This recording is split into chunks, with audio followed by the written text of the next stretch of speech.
Okay, so let's start with Rob's questions What? that he sent us. What? I thought you called me. Oh, no. So he wanted to know about your early life in Brazil. And so he wanted to ask about how church was there. That's one question he has.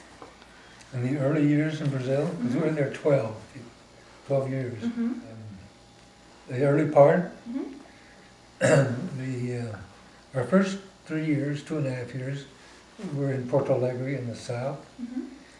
and I was a fairly new employee, junior officer, Mm-hmm.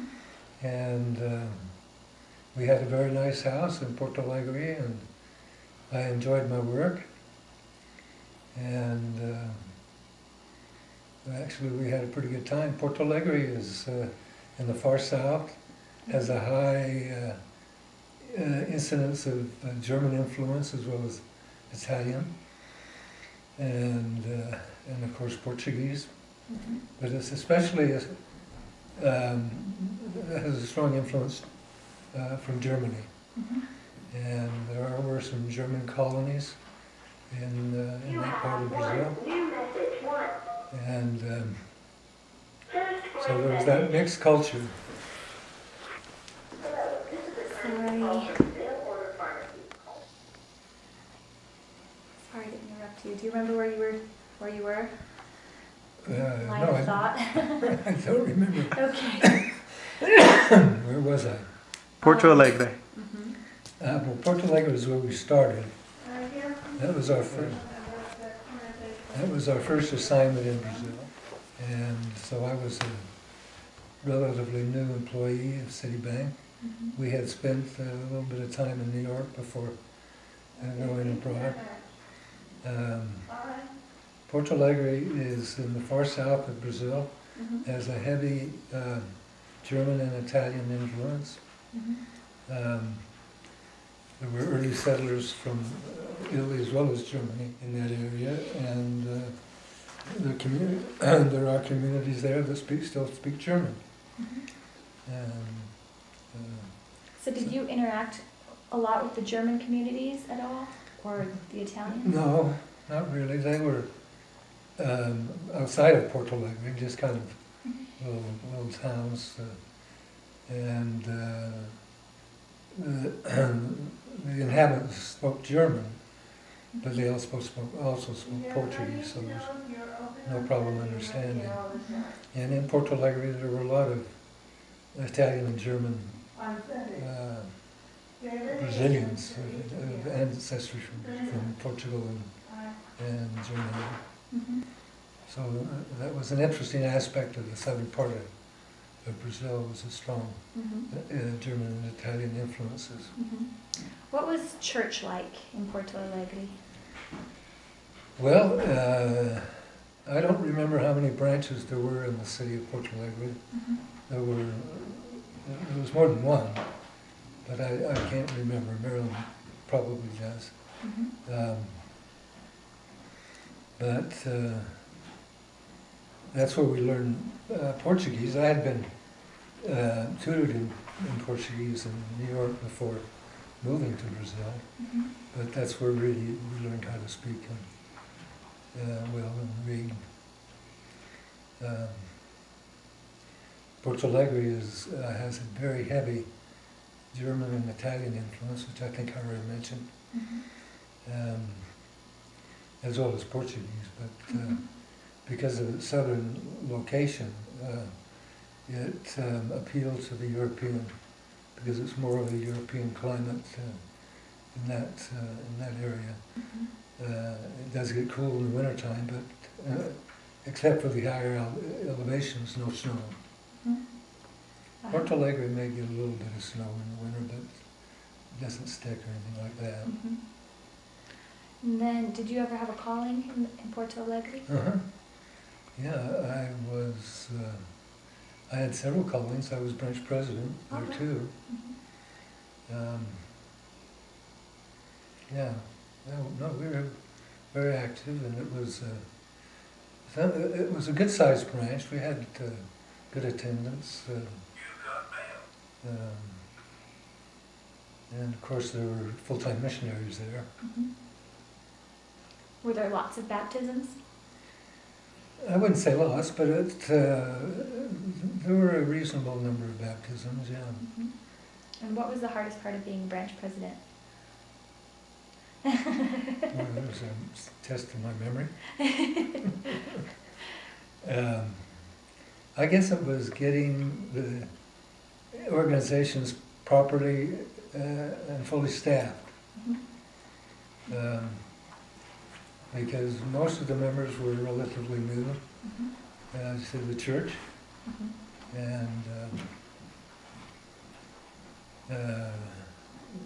really didn't know much about managing the different auxiliaries of the church. Mhm. So I was spending in counseling and teaching the members to take charge. Mhm. The wards and the branches, they built their own chapels back then, is that right? No, there was a construction unit as part of the area presidency, and they managed the construction of all church buildings. And then in your branch, were there any other people that worked with the church?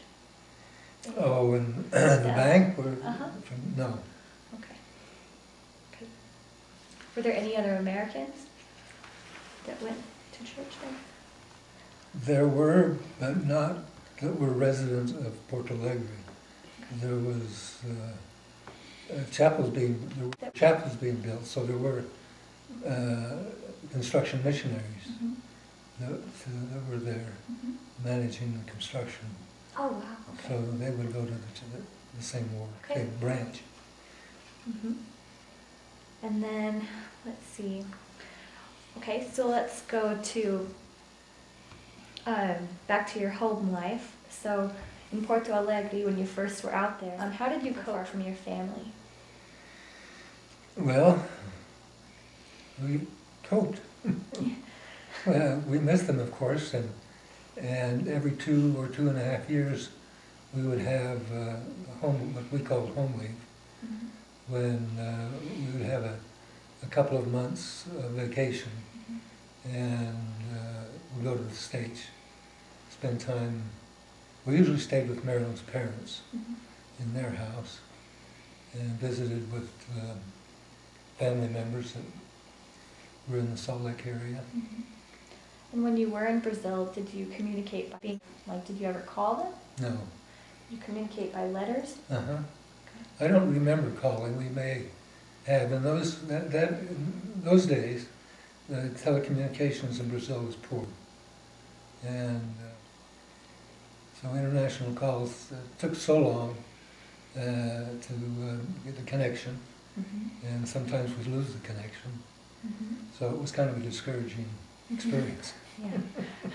Did you ever try calling and just never worked out for you? Yeah.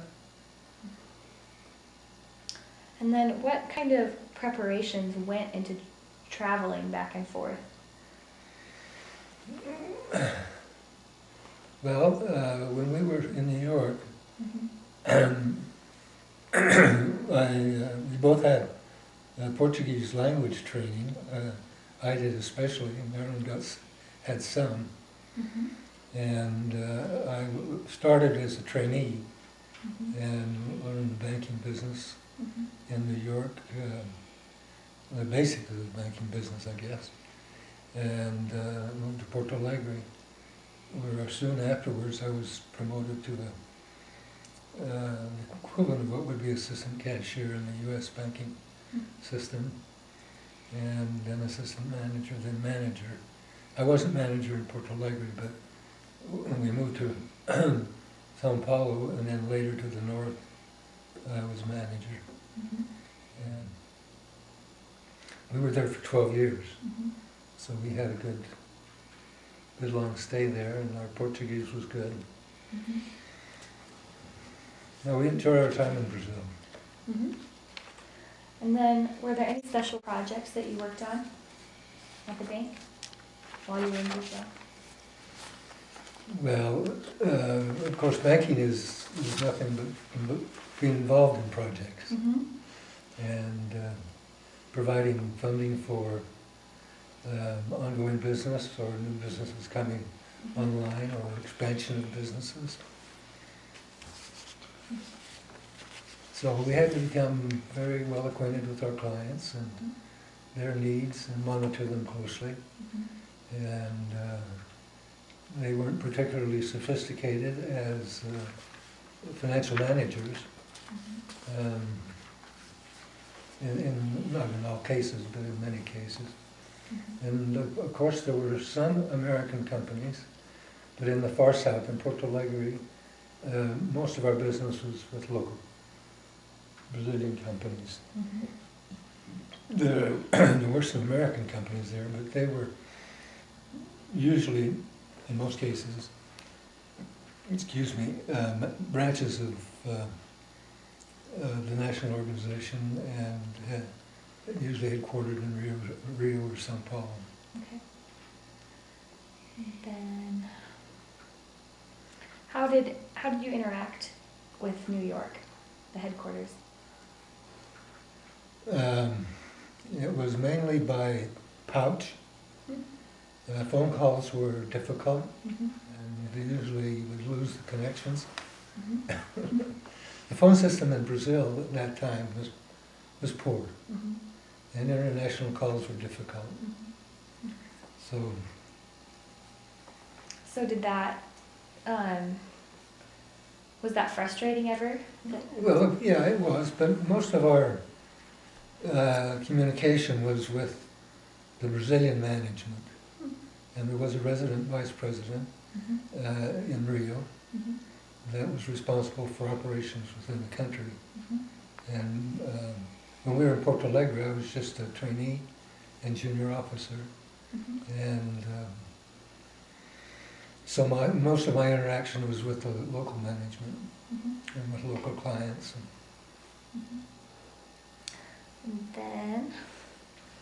And so, what other callings did you have in the church as you went from Porto Alegre to the other cities? Well, I was branch president for a couple of years in Porto Alegre. When we moved to São Paulo, São Paulo had a number of branches, and still districts, so it was before stakes were organized there. And we had callings in the local branches. In São Paulo, I was never in branch presidency that I remember. I don't remember being in branch president, but did have jobs. Both of us had jobs in the branch, in the auxiliaries and teaching. My Portuguese was sufficient, but I could teach also. And then you were in Santos, right? We were first in Porto Alegre, then São Paulo, then Santos, then the north, Recife. Okay. So in Santos, did you hold any callings as well? Probably, but I don't remember. Do you remember any? In Oh, the I city? was the branch president in Santos. Oh, okay. Did you ever get Pele to come to church? We tried. And then Recife, do you remember your calling there? I think I was also branch president there at one time, and I don't remember other specific callings, but I'm sure that I did have them. Branches were in sore need of staffing, and my Portuguese was good, and so I could handle any calling that I had. Did the church feel very new down there at the Mhm. time? Yes, in some areas, more in the north more than in the south. The south had the church as an organized, ongoing entity for some time, and in the north it struggled more. Oh, okay. So was it growing faster in one place than the other?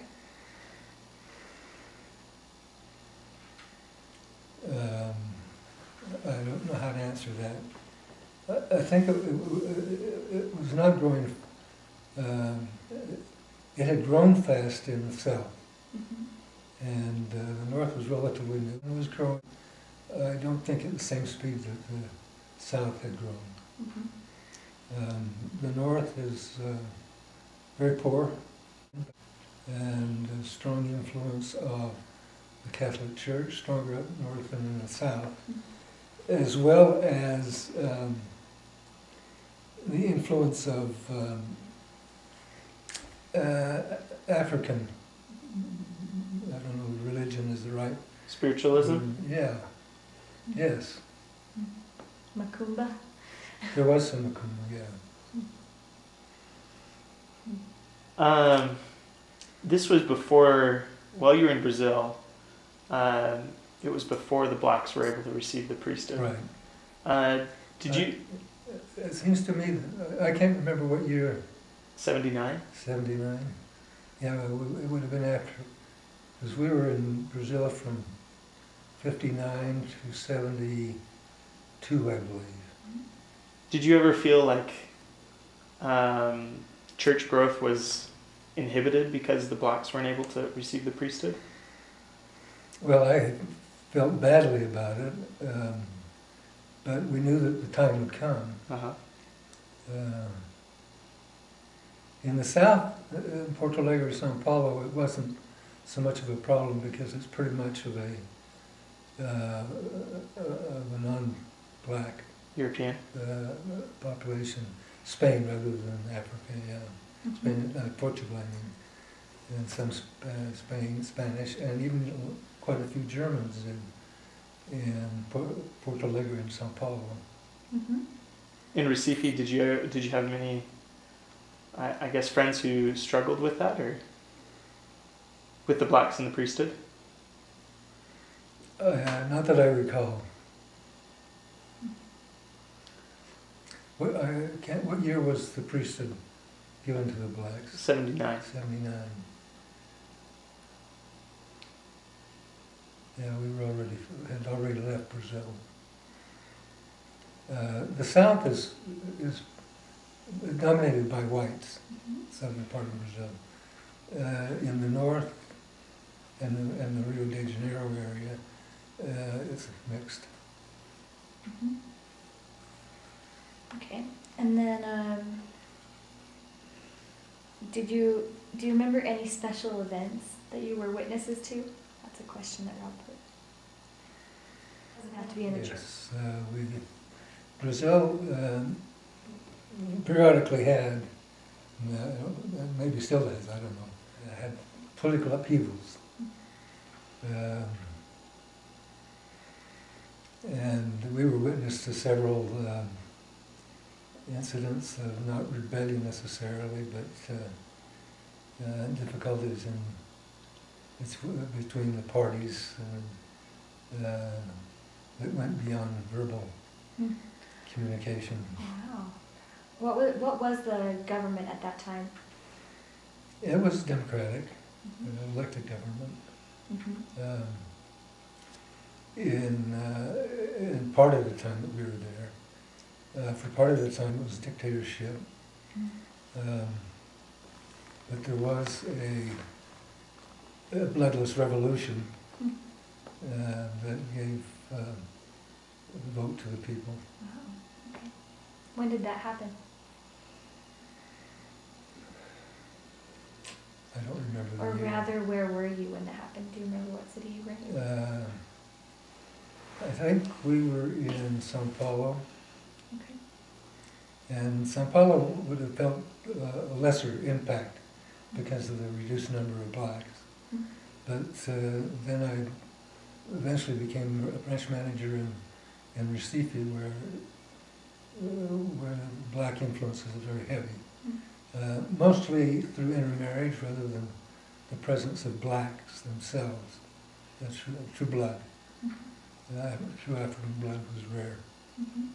So why would there be less influence where there weren't as many blacks?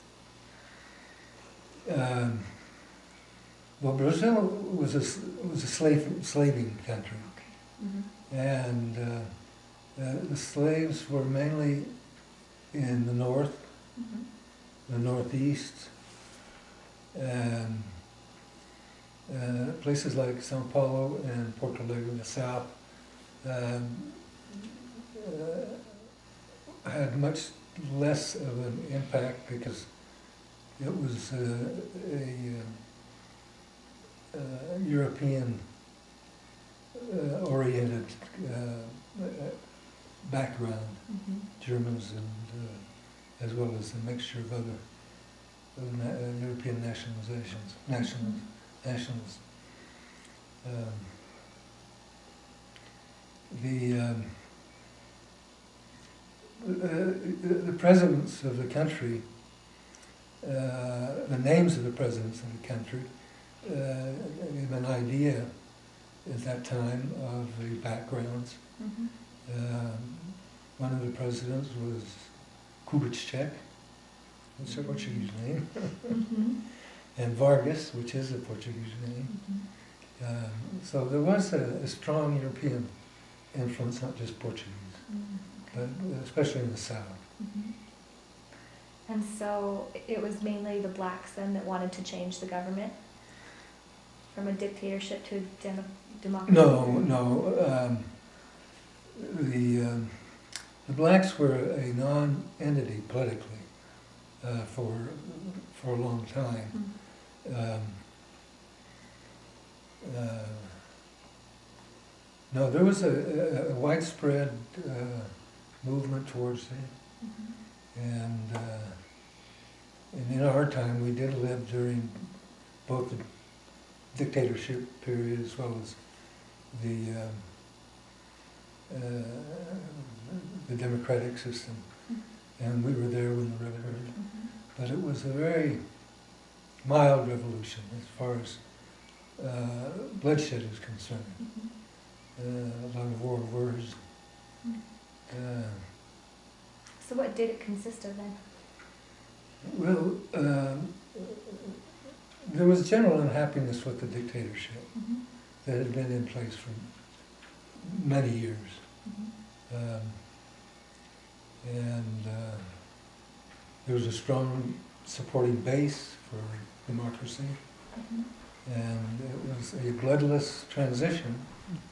There was kind of a revolution, but it was not much of a fighting revolution.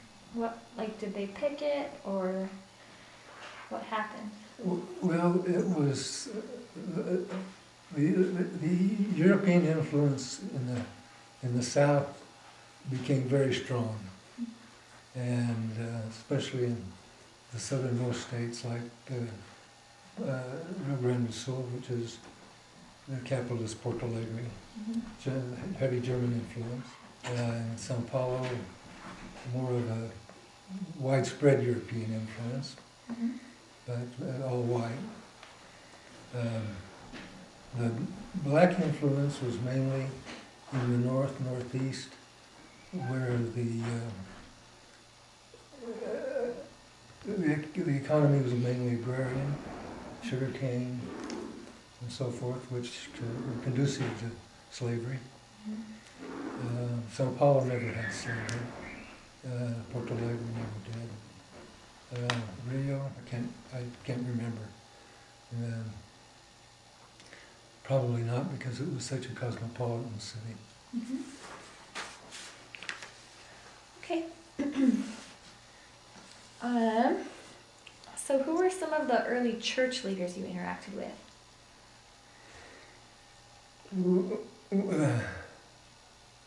Well, when we first moved to Brazil, we lived in Porto Alegre, and it was a strong European influence, Mhm. mainly Italian Mhm. and German. Mhm. And so the church was well structured and functioned pretty well. In the north, where the intermingling of the blacks, slaves, and the whites was more pronounced. Mhm. Um, it took a while before the church became important, I guess. Mhm. But in the south, in Porto Alegre and Sao Paulo, Rio to a lesser degree, it was pretty much white dominated. So when you were in Porto Alegre, there were no steaks in Brazil. No. And when was the first steak in Brazil created? I don't remember the date. Were you in Sao We Paulo? were in Sao Paulo. Do you remember? No, I think we were still in Porto Alegre, but it was created in Sao Paulo. Do you remember, I don't know, any of the proceedings? Were there any celebrations? Not that I don't recall any. Do you remember any of the early, I guess, state presidents in Sao Paulo? Yeah. I struggle to remember names, but of course we were, the church was not large then. I mean, it was widespread throughout the country, but we were acquainted with the leadership of the church when in Porto Alegre, we were brand new to Brazil.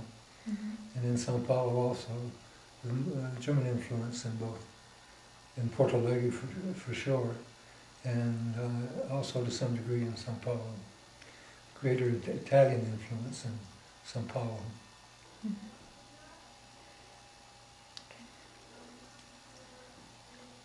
But the church prospered. It grew rapidly, and local leadership was pretty quick in coming. I don't remember in Porto Alegre I don't remember, that doesn't mean that there weren't any missionary branch presidents. There undoubtedly were in the very early years of the church there, but when, in our time,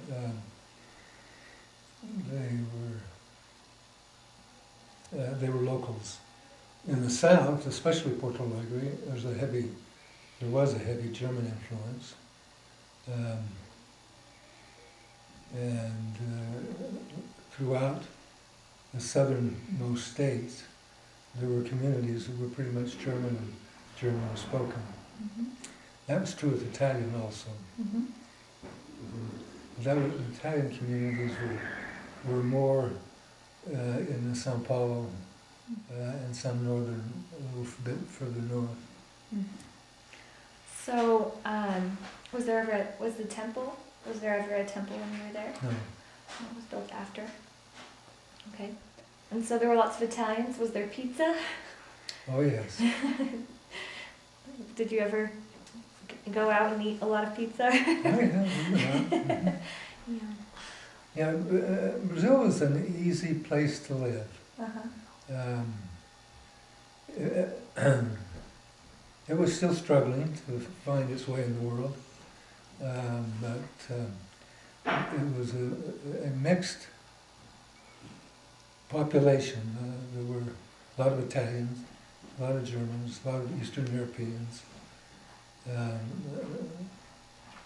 The Portuguese, of course, not particularly strong in Spanish. They would go to the Spanish-speaking countries of Latin America. So was the whole country one mission? No. Well, it may have been at one time, but in our time there was, when we were in Porto Alegre, there was the Southern Mission, which was headquartered in Curitiba, and that included 3 states. And there was a mission in Sao Paulo, and a mission in Rio, which included Rio and a certain number of communities to the north of Rio. Okay. And then where were you when you were counselor to the mission president?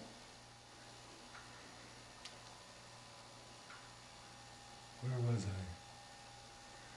I was a couple of times in Porto Alegre and in Sao Paulo, and Maryland would be be needed for total memory recall.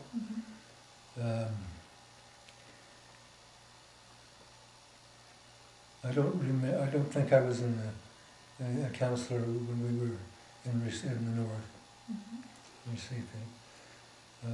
Although for a while we were part of the Rio mission. Big gap in space. Wow. What were your responsibilities In the bank or the church? with, like, as the counselor to the mission president? Well,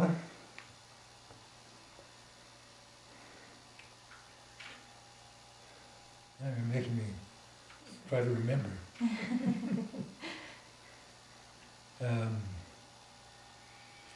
I was involved in the proselyting effort, and we had local missionaries, and I was responsible for their doing things.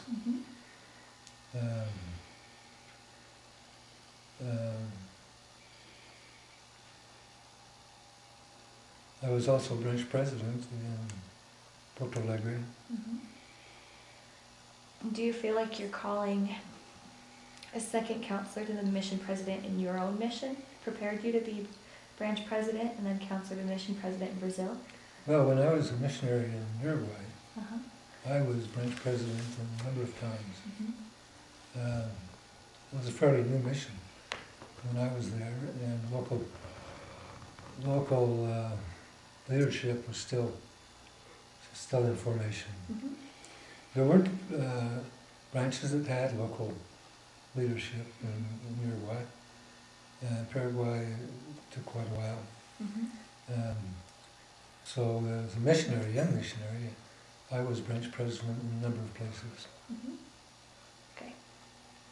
I think that's all the questions I have so far. Okay. Well, do you mind if I go back a little bit before Brazil to when you and Marilyn were dating? Yeah, test my memory. So you and Grandma started dating in March, and then you mentioned that you pinned her in July. Would you mind explaining what that is? Yeah, sure. I'm surprised that's not a generally known concept today.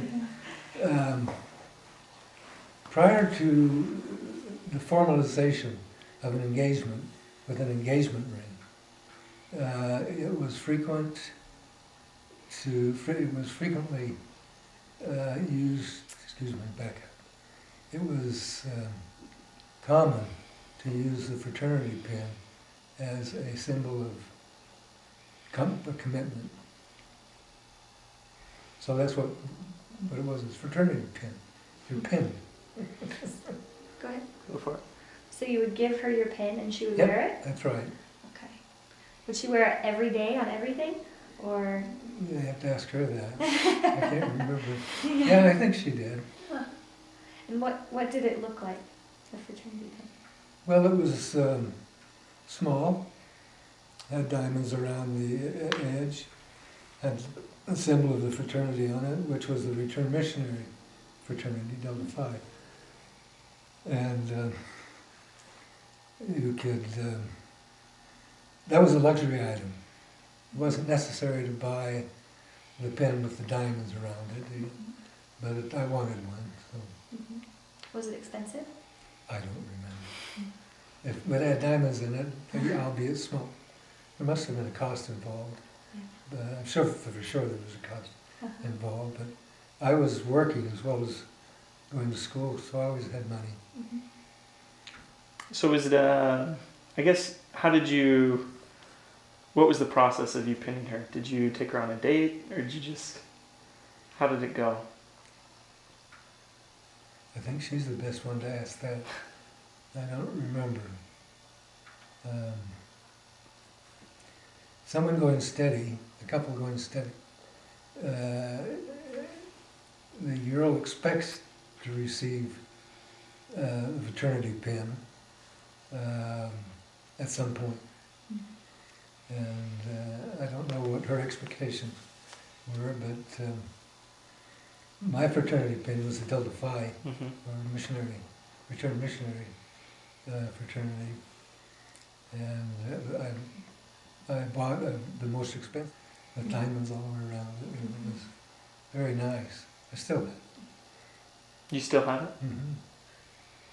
Mm-hmm. So could you, I guess, why did you decide to pin Grandma? Why did you decide to study date with her? Well, that decision was made well before we were pinned. We can use that term. We were going steady for quite a while before I gave her the fraternity pin. Mhm. Maybe not very long, no. She could answer that better than me, but when I came home from my mission, I joined Delta Phi, and that's when I got the fraternity pin. And we started dating soon after I returned also, so. So you were pinned, and then you were engaged by October of 1956. Did you talk with her father before you engaged? Before you were engaged to Grandma? Did you ask his permission at all? I don't remember. Okay. Marilyn may remember. I can't remember. Probably not.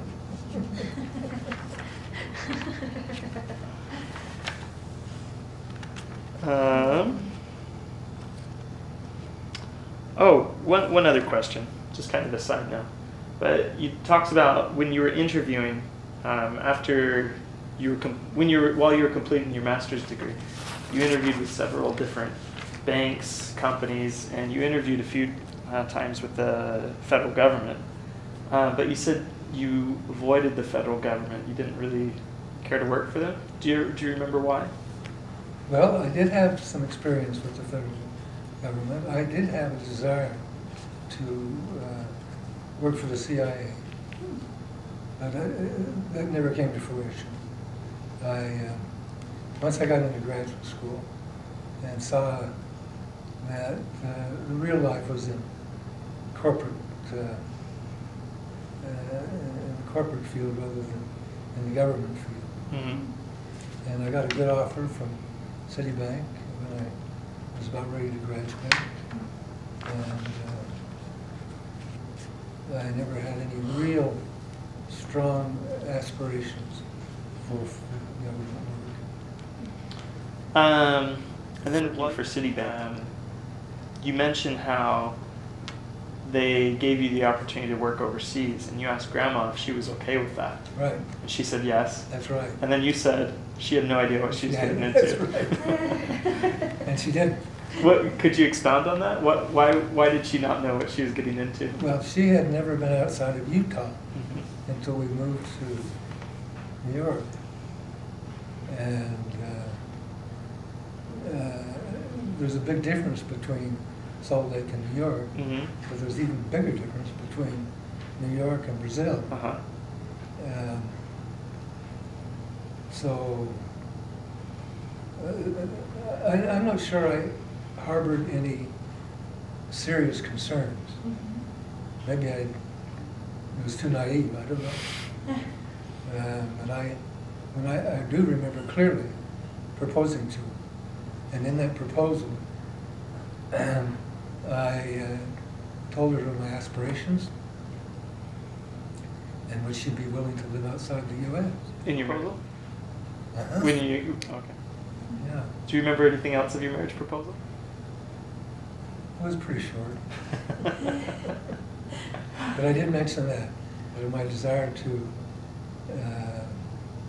get a job that would take me overseas, take us overseas, and wanted to make sure I had her backing. So, when you say she had no idea what she was getting into, what were you getting into? What were those big differences, you think? Well, I didn't know very much either, although I had been a missionary in Uruguay and Paraguay. And that's significant because Uruguay is a a very civilized Latin American country, European orientation. Paraguay is just the opposite, pretty much native orient. So I'd had some experience as to what living abroad was like, and I wanted more of it. So I wanted to make sure that she was party to it. Of course, she said yes, but she had no idea what she was getting into. And I even had my patriarchal blessing to show her that I'd seen much of the world and things like that. So, do you think some of the, like, what were the biggest differences between living in South America and the States? Well, with a benefit. We went to Porto Alegre, southern Brazil, which is very much a European influenced country, part of the country. In fact, more specifically, German influenced.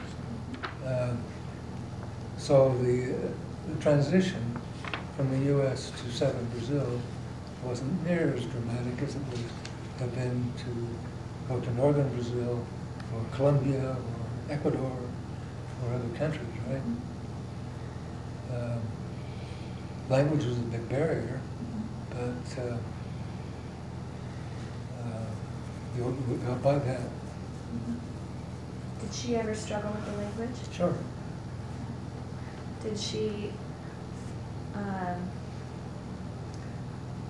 ever regret going? Well, you'll have to ask her that. I don't, Okay. If she did, she kept her mouth shut because we were there for 12 years. Yeah. Did you ever feel like like in the beginning, she had a hard time because of the language and that Yeah, it was a separation from cultural change Mhm. as well as the language change. Mhm. And we were fortunate in going to Porto Alegre first because there's a very strong German influence, and which is more akin to the U.S. Environment than the Portuguese. So we got along fine in Porto Alegre. Sao Paulo is somewhat similar, a heavy European influence. When we went north to Recife, that was a completely different kind of environment. And but by that time, we'd lived in Brazil for 7 years. One thing I remember too is you said the North was predominantly Catholic. Was the South predominantly Protestant? No, Also Catholic. not Catholic, yeah. Although Protestantism was stronger, much stronger in the South than the North. The North had, Brazil is not a Catholic country. I mean, but the majority of people claim to be Catholics, but there's a lot of other influences, including the African influences in Brazil. Did you ever see Macumba? Uh-huh. Did you,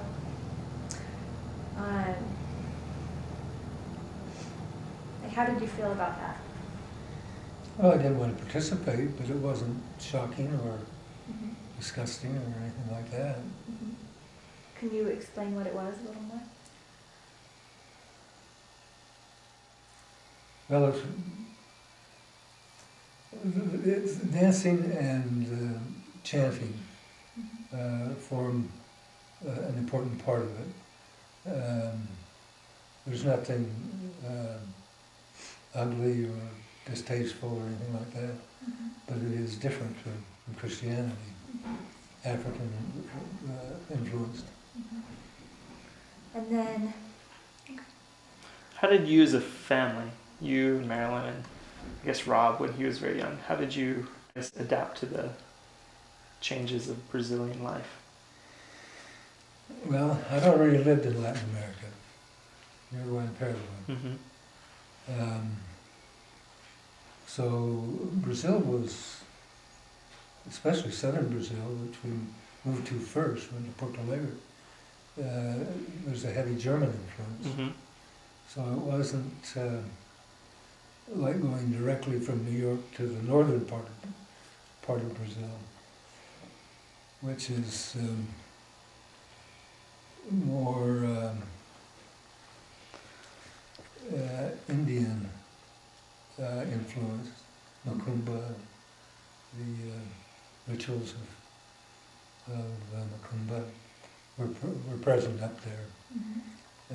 Not that they were disturbing or anything like that. Christianity was weaker in the north than it was in the south. Mm-hmm. Jumping back to New York, Marilyn became pregnant in the last few months of New York, and so you were able to delay your Our departure. And so when she was due, did you drive her to the hospital to deliver Rob, or Mhm. how were you involved with that? Well, I thought I was very much involved. She might have a different opinion, but of course we lived in New Jersey and I worked in New York, Uh-huh. so there was a distance factor, Uh-huh. and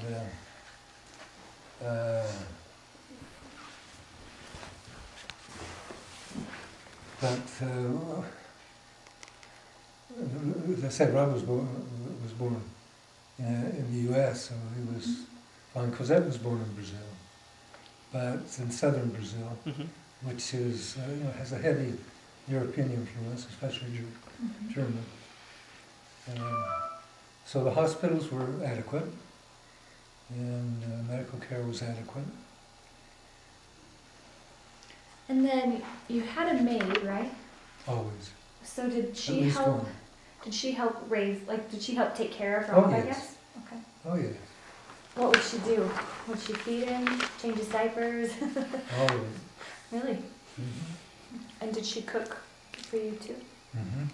Well, when we first went to Brazil, of course, Rob was very small, and she was a big help with taking care of the child, and also helping with household work and meal preparation and so forth. We first went to Porto Alegre, which I think was a good choice, a lucky choice for us, because it's more European oriented. And even though they speak Portuguese, there was a heavy German population, as well as from other countries, European countries. So it was less of a shock to go there than northern Brazil, which is a much native environment, or mixture of European and locals. So when Rob started speaking, did he mix up his English and Portuguese? I don't recall that. We thought that he did very well with Portuguese. Of course, he spent a lot of time with the maids, and so Portuguese came to him just as naturally as English did. Same with Cosette. They both grew up speaking Portuguese. And then this is just a really random question I have, but did they have cloth diapers? Is that what they had to use back then for the babies? Okay. Well, I remember those in the U.S. Yeah, I know. I wonder when disposable diapers were invented. I don't know, but It talks about how when you first moved to Porto Alegre, you had a lot of furniture made, and you kind of repeat that same theme all throughout Brazil. You were able to visit silversmiths, talented craftsmen who made you furniture. Were any of them special friends, or were any of them acquaintances that you knew? Or? Most of our furniture was built in São Paulo, and the district president was a master furniture maker. So all of this comes from him. That's neat. Was he later the stake president? Mhm. He was he was the first stake stake president. So all of your furniture is made by the first stake president? Yeah. That's neat. All the furniture is made by the first stake president? Cool. Yeah, his name was Walter Spott, German. German. How do you spell his last name? S-P-A-T with the umlaut on top of the Spott. Okay. Were you very close with him? Well, he wasn't in our branch, Okay. or our ward when we became a stake, because he was district president before that, and the first stake president. He was very Germanic, so a little bit distant, but our relationship was fine. Mm-hmm. I guess I was just wondering if you could tell how Rob was born. Or I guess the story of how he was born in New York. Because you have a very interesting story of Cosette being born. Is that in there? Well, Cosette was born in Brazil. Right. Could you share how Rob was born in New York? Well, we were living in New Jersey, New Jersey. and so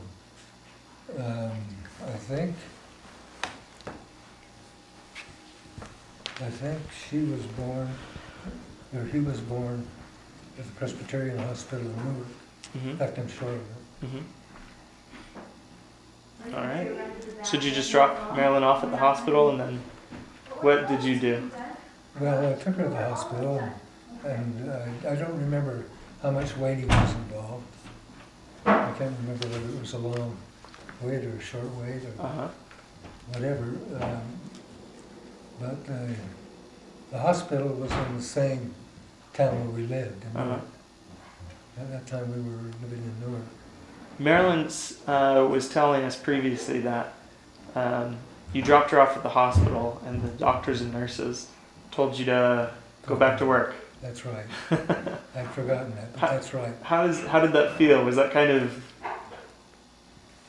anxiety? Were you anxious? Were you just calm, or? I thought I was calm, I guess. I don't remember. I remember the incident, but I don't remember clearly my feelings at the time. Mm-hmm. I'm sure that there was some anxiety and concern, Mm-hmm.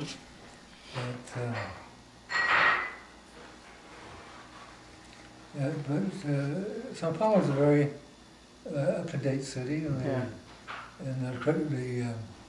the hospital was a good hospital, very efficient.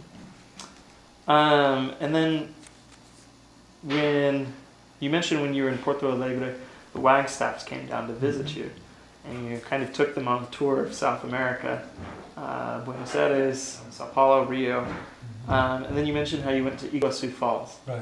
and you hired a canoe, a native to canoe you. Was it just you and Marilyn out to the rocks?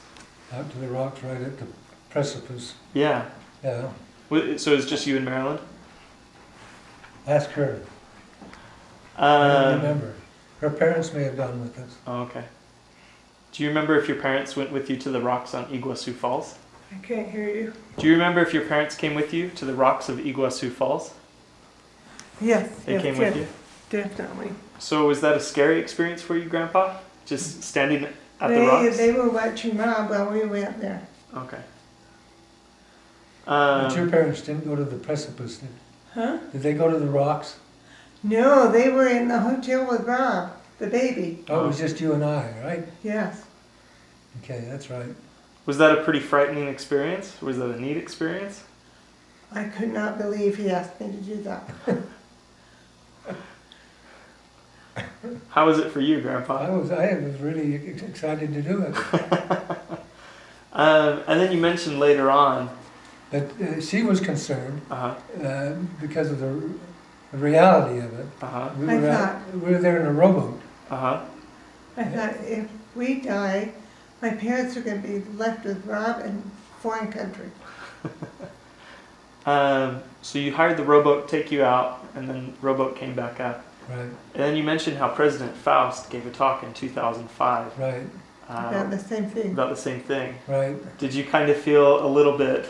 Well, I tell you He what, said we're it was ill-advised. ill-advised. Uh-huh. But nobody advised you not to or to do that. No. Did you feel like it was kind of a foolhardy thing, or No, it was the thing to do. it was the thing to do? Yeah. Sorry. Oh, you're fine, you can stay. I left a package on the porch. I just want to make sure they got it. Let's see. I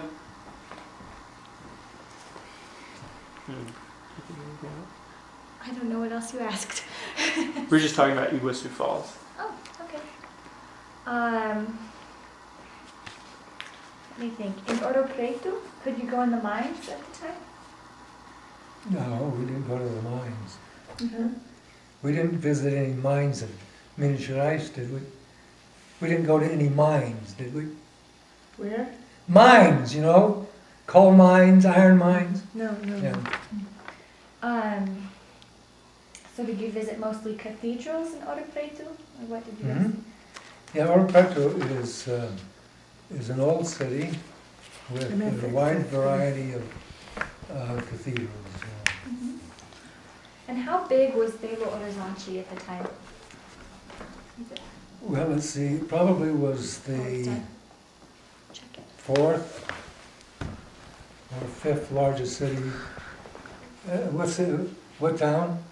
Ouro Preto? Belo Horizonte. Oh, Belo. It was probably not the largest. São Paulo, Rio, Porto Alegre. It was fourth or fifth largest. Okay. And then did it feel more modern than other cities, or? Belo was modern. Mhm. It was a newer city. Mhm.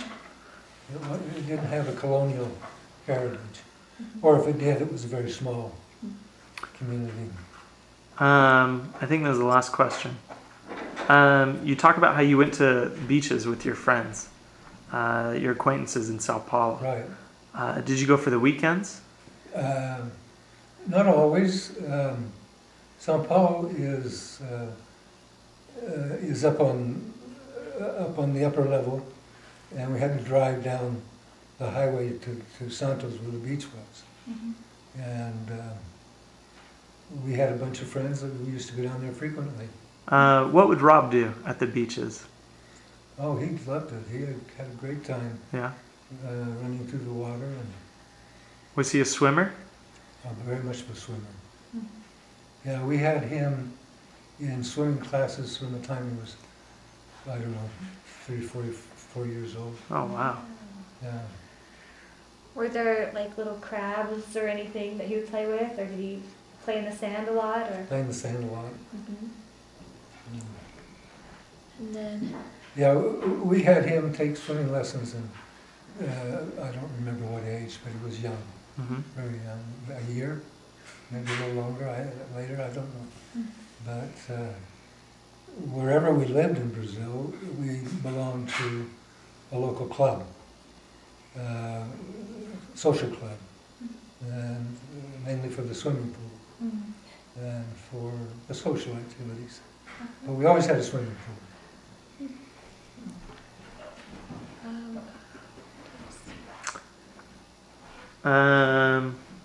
One of those clubs you bought Rob a pony. Yeah, we had a pony for him, yes. Uh-huh. São Paulo. So what were his favorite activities when he was young? He loved riding the pony. Did he? Yeah, and so we joined a